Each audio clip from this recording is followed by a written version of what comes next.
पूर्णिमा।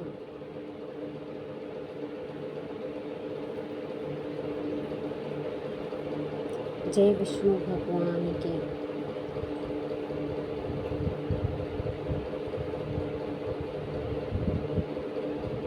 भक्तगणों,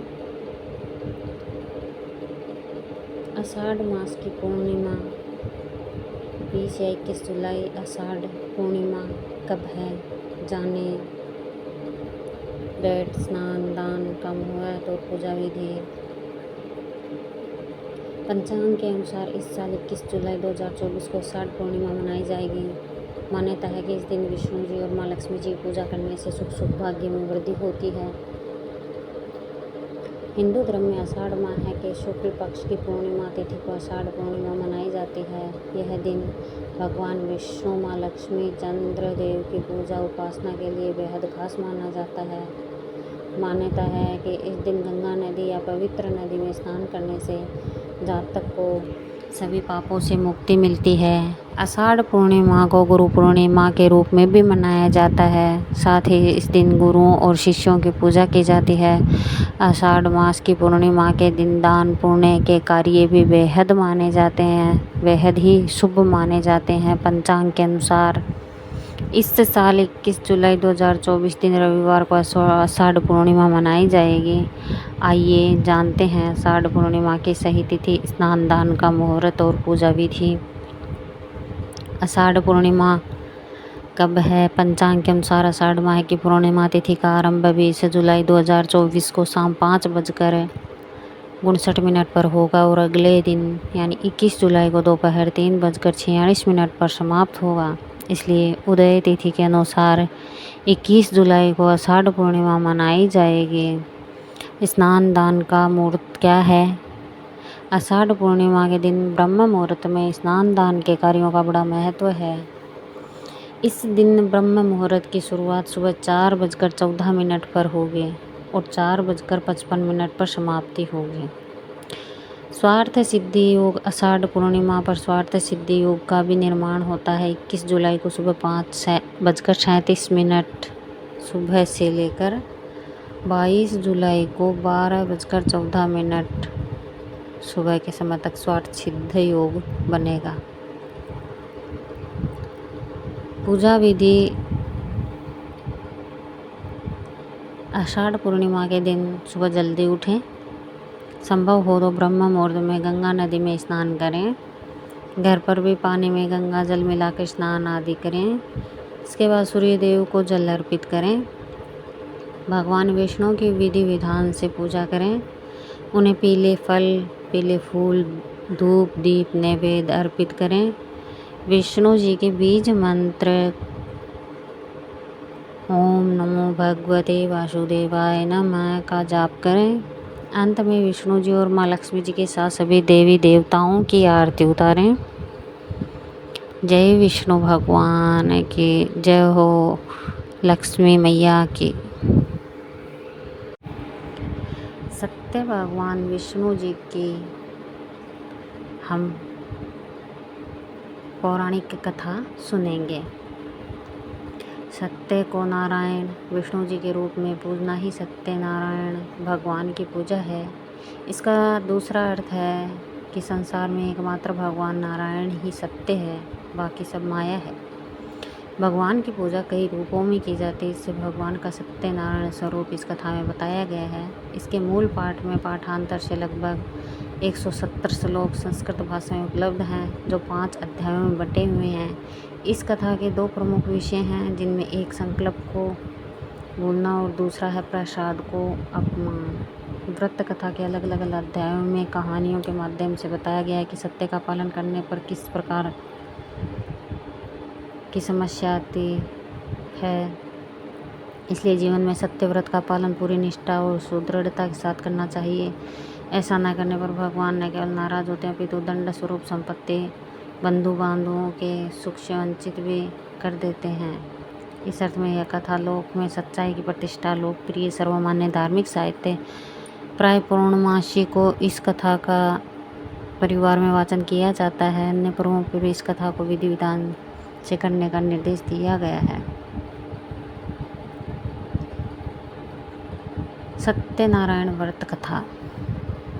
सत्यनारायण व्रत कथा का पूरा संदर्भ यह है कि पूरा काल में सौनकादि ऋषि नैमिषारण्य स्थित महर्षि सूत के आश्रम पर पहुँचा।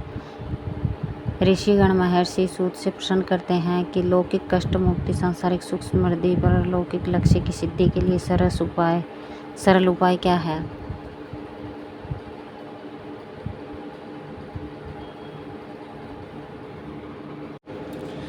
श्री सत्यनारायण भगवान व्रत कथा। शास्त्रों में बताया गया कि सत्यनारायण व्रत कथा का पाठ करने से व्यक्ति की 1000 यज्ञ के बराबर पुण्य फल की प्राप्ति होती है। सत्यनारायण भगवान व्रत कथा में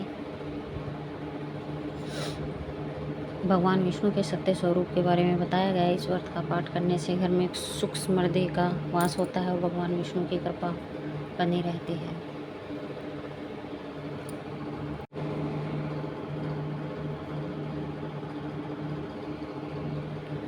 सत्यनारायण व्रत कथा का पहला अध्याय।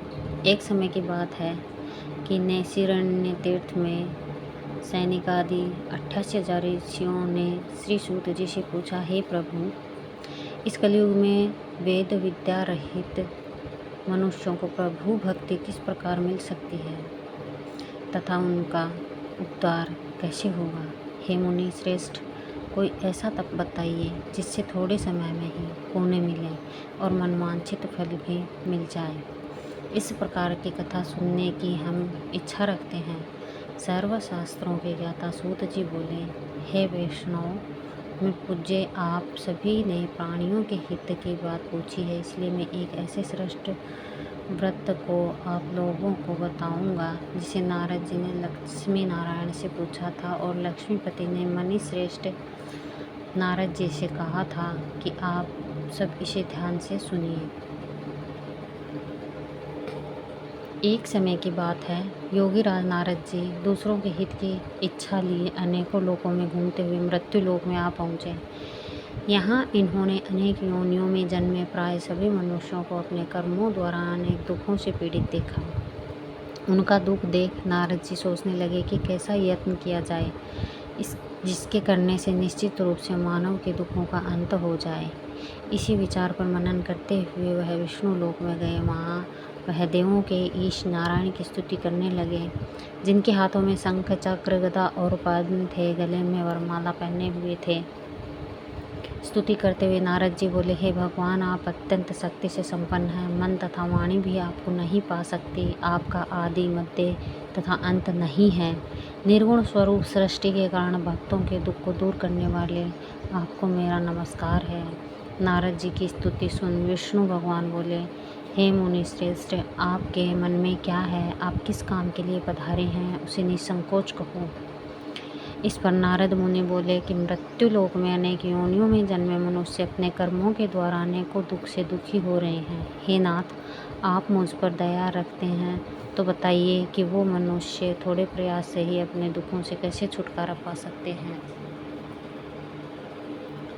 श्री हरि बोले कि नारद, मनुष्यों की भलाई के लिए तुमने बहुत अच्छी बात पूछी है।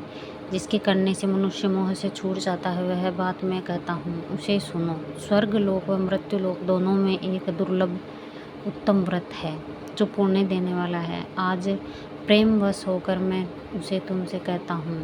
सत्यनारायण भगवान का यह व्रत अच्छी तरह विधान पूर्वक करके मनुष्य तुरंत ही यहाँ सुख भोग कर मरने पर मोक्ष पाता है। श्री हरि के वचन सुन नारद जी बोले कि उस व्रत का फल क्या है और उसका विधान क्या है। यह व्रत किसने किया था? इस व्रत को किस दिन करना चाहिए? सभी कुछ विस्तार से बताएं। नारद की बात सुनकर श्री हरि बोले कि दुख व शोक को दूर करने वाला यह सभी स्थानों पर विजय दिलाने वाला है। मानव को भक्ति एवं श्रद्धा के साथ शाम को सत्यनारायण की पूजा धर्म परायण होकर ब्राह्मणों व बंधुओं के साथ करनी चाहिए। भक्ति भाव से ही नैवेद्य केले का फल, घी, दूध और गेहूं का आटा सवाया लें। गेहूं के स्थान पर साठी का आटा, शक्कर, गुड़ लेकर वह सभी भक्षण योग्य पदार्थों को मिलाकर भगवान का भोग लगाएं। ब्राह्मणों सहित बंधु ब्राह्मणों सहित बंधु बांधवों को भी भोजन कराएं। इसके बाद स्वयं भोजन करें। भजन कीर्तन के साथ भगवान की भक्ति में लीन हो जाएं। इस तरह से सत्यनारायण भगवान का व्रत करने पर मनुष्य की सारी इच्छाएं निश्चित रूप से पूरी होती है। इस कली काल अर्थात कलियुग में मृत्युलोक में मोक्ष का यही सरल उपाय बताया गया है।